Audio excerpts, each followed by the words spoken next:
Good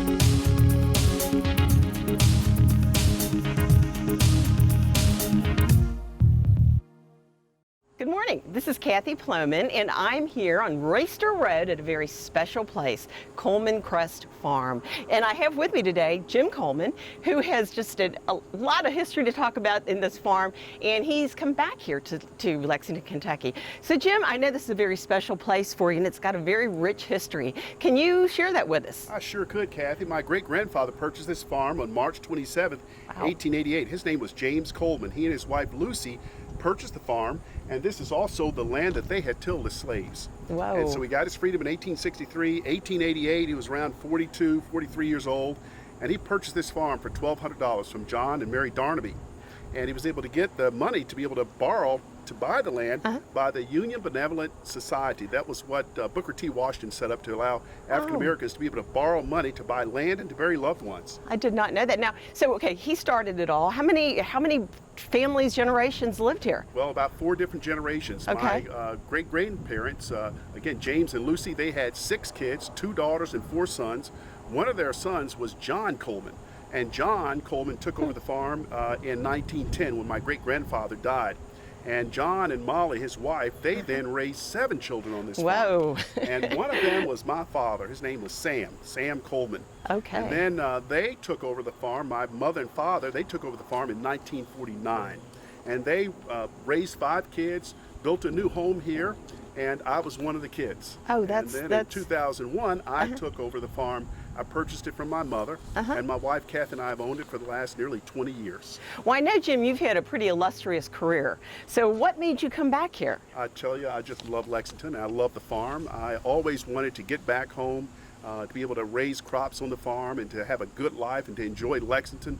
Lexington is on fire. You all are doing great things in Lexington. It's a great economy.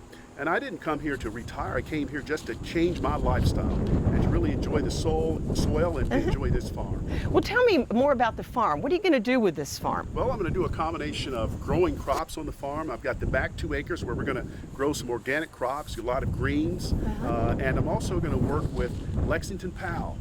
To be able to bring young students out here, youth out here who hadn't had a chance to see this farm or to see land at all, and to give them exposure to agriculture. Tell me more about PAL. I mean, is it a new organization or has it been around for a while? PAL's been around for quite some time. It's the Lexington Police Athletic League. Oh, okay. I have heard about that. They're focused on making sure that kids get good mentoring, character building, and that they get a chance to learn about sports and other activities that will help them to be focused and successful long term.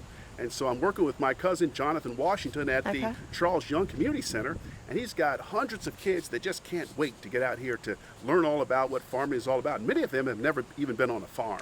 And so we're going to partner with them to be able to bring them out here, get them a chance to work in the dirt and enjoy it, and hopefully get a few of them excited about wanting to get into a career with agriculture. Now, you've got how many acres here? We've got a total of 13. 13 acres. And these are the same acres that your family were on for all these years. My great-grandfather, when he purchased the farm, is about 40 to 45 acres. Some of the farm parcels were sold off when he died intestate in 1910, and some of his kids sold their parts off. The parts that you see today are John and Sam.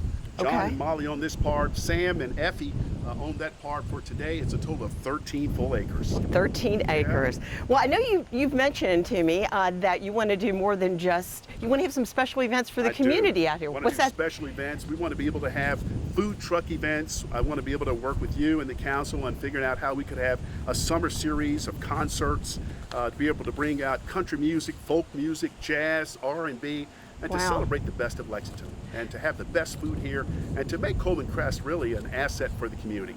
You know, one thing, the 12th district, it's a large district, but we really don't have venues like that. So that'll be really a wonderful addition. Yes. Now, you also you're going to live out here, right? I'm going to live out here. My home is going to be right close by. I already have a great architect, Tom Wilms Architects. They've already designed it for me. It's going to be a ranch house. And it's also going to be a party house. We're going to have a lot of Oh, fun I like out that. here. I like We're that. going to have a lot of family reunions. When I was growing up here, we had an annual family reunion. I had relatives who grew up out here also who left to go to Liberia and to Wow. Clay Ashland. That's where Henry Clay formulated the American Colonization Society and formulated these 40 square miles in Monrovia. Further on back in, it was called Clay Ashland, Liberia. I met them 4 years ago, and guess what? I'm going to invite them here in 2022, and we're going to have an international Coleman family reunion. my For all God. the Colemans here in the United States, as well as the Colemans who are in Liberia. Well, now, how many folks do you think that is? Because when could you were be- rattling off how many had kids, I'm thinking, man, there's You know, a lot it of could be- relatives. That day, it could be 300 people show up. You know, Wow. back to, That's- you know, when James Coleman purchased this farm, Kathy's really about the power of one. When he purchased the farm that day, I like to say we were all, that's when we were conceived, because over 300 of his descendants were able to go to college as a result of that purchase. This farm paid for me to go to Howard University, and it changed my life. Well, I think I saw where all the siblings Yes. went to college, and They it was all. off of this farm, which is pretty My amazing. grandparents raised 7 kids, and 6 out of the 7 went to college during the That's 30s. great. Oh, and they were able wow. to do this because they had produce and livestock, and they were able to take notes out on the farm. They were able to send their kids to college, and so I want to offer that. I'm working Okay. also with Dean Cox and Over at UK. Dean Farrell over at UK in the Kentucky Agriculture State. Department. They're just outstanding partners. They want to be able to bring interns out here, both in high school as well as while they're in college, to be able to give them a chance to see the practical and business side of farming. Also, we were talking about big families. Isn't there a cemetery here? There of- is. My great-grandparents and grandparents are buried right up over there. We have to talk a little quiet because they're here. The spirits are alive. They're just jumping. You know that day of the groundbreaking? Oh, I couldn't yeah, stop yeah. crying.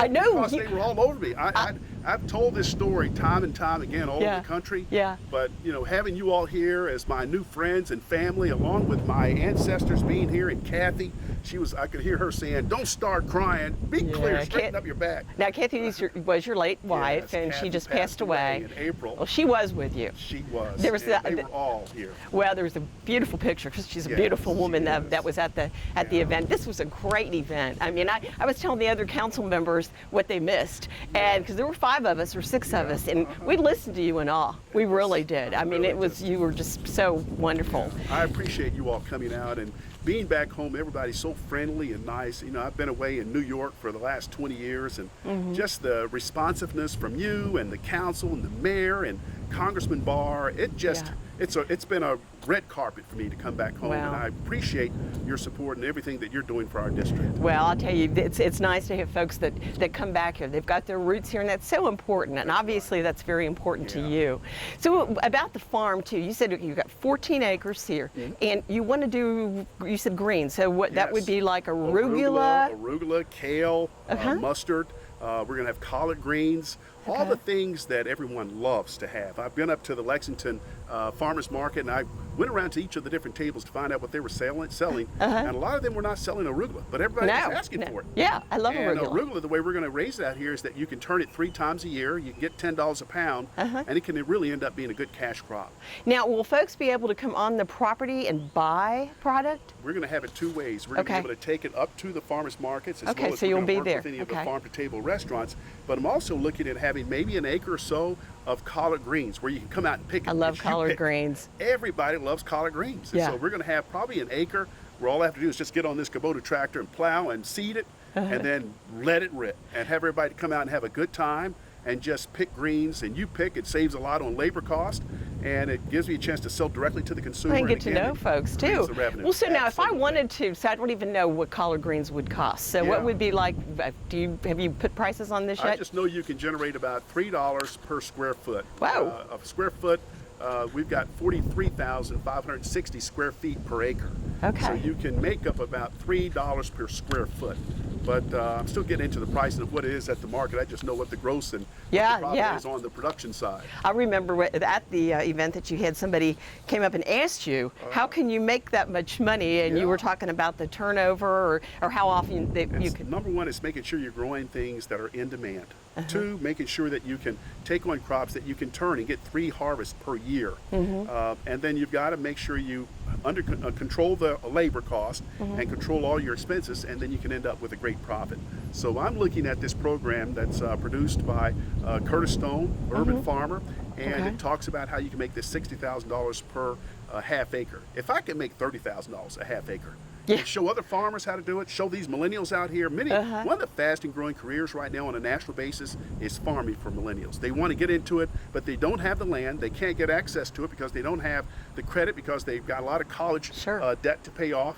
They don't have the management experience, and that's what Coleman Crest can give them, is the access to the land. They don't have to buy, but when they come off of this program after about a year, then they're able to go to a bank like Community Trust or any other great banks here in town, and they can say, here's why I think I can pay you back on time. And they're able to show them, step by step on how they're going to be able to make money with this 5 or 6 acres that they're going to try to buy. Well, farming in Fayette County is very, very important. And because I represent the farming area, I know that there is this gap from the older farmers that are phasing out and then getting the younger farmers, because for the middle group really didn't want to get into farming. So cultivating, no pun intended, that younger group to come into that is really admirable. More than 70% of the farmers out here are more than 60 years old, and so it's very important for us to retain farmers. The other thing on the African American side, when my great grandfather purchased this farm out here during the late 1800s, all the way up to 1920, African Americans in the United States owned 15 million acres of farmland in the United States. That represented about 14% of the available farmland in the United States. Today, African Americans own 3 million, less than 1%. That's less than 1%. Bring it back and help especially disadvantaged African Americans and women to be able to get into farming. I like that, women. Got it. Well, let me ask you another thing, Jim, because, again, the 12th district, we have what are called hamlets that used to be folks that were out of slavery, and they started their own little farms, and there were 15 of them. And I think I might have said that already. So this hamlet is under if you see it, it looks like Uttinger, but you don't say it like that. When you say it properly, it's Uttingertown. When I was growing up, everybody out here would say Uttentown. Uttentown, that's what I was. I'm from Uttentown. I'm from Uttentown. That's like UDEN, Uttentown. Uttentown during its heyday, this was Wakanda. African Americans owned land out here. They were sending their kids to school. Where Andrea lives across the road, that was the big schoolhouse. The Howard family right across the road. All of these families out here, they owned land, and they were sending their kids to college, and they were going to church, and just the family values that they were using to be able to take care of their families. They were sustainable, and quite frankly, they were wealthy. And they didn't even realize it. It was just a closed community that they had to themselves. But it was a booming, booming town. Really? I mean, I love this area. You can't ask for it. Royster Road is so gorgeous. And it's beautiful, isn't it? Yes. But let me ask you, so back with that statement that you had all these farms, are very many descendants working those farms still? Not as many, but many of the family members still own these little parcels of land. Okay. And so what I want to do is through Ashley and Trevor, at Black Soil, they're doing a wonderful job at helping to make sure that these African American farmers are in business for the future. Great. And so she wants to use this farm to be able to show it as a great example, both in productivity, gross income, sustainability, agritourism, and to have it as the model to be able to help the other African American farmers to use these different components so that their families can hold on to it for centuries to come. Well, you will be a shining example of what can be done back in Lexington in the rural district. Well, Jim, this is fascinating. I'm so excited that you've come back. I hope I can shake your hand. I'll give you a bump or something. I just want to thank you for you're more than welcome. You're doing, your responsiveness. We are lucky to have you in the 12th district. Oh, I appreciate that so much. Well, Jim, we love Coleman Crest. I can't wait to watch it grow and flourish and do all the wonderful things that you said that you're looking forward to doing for our community, especially our rural. Thank you so much. You're more than welcome.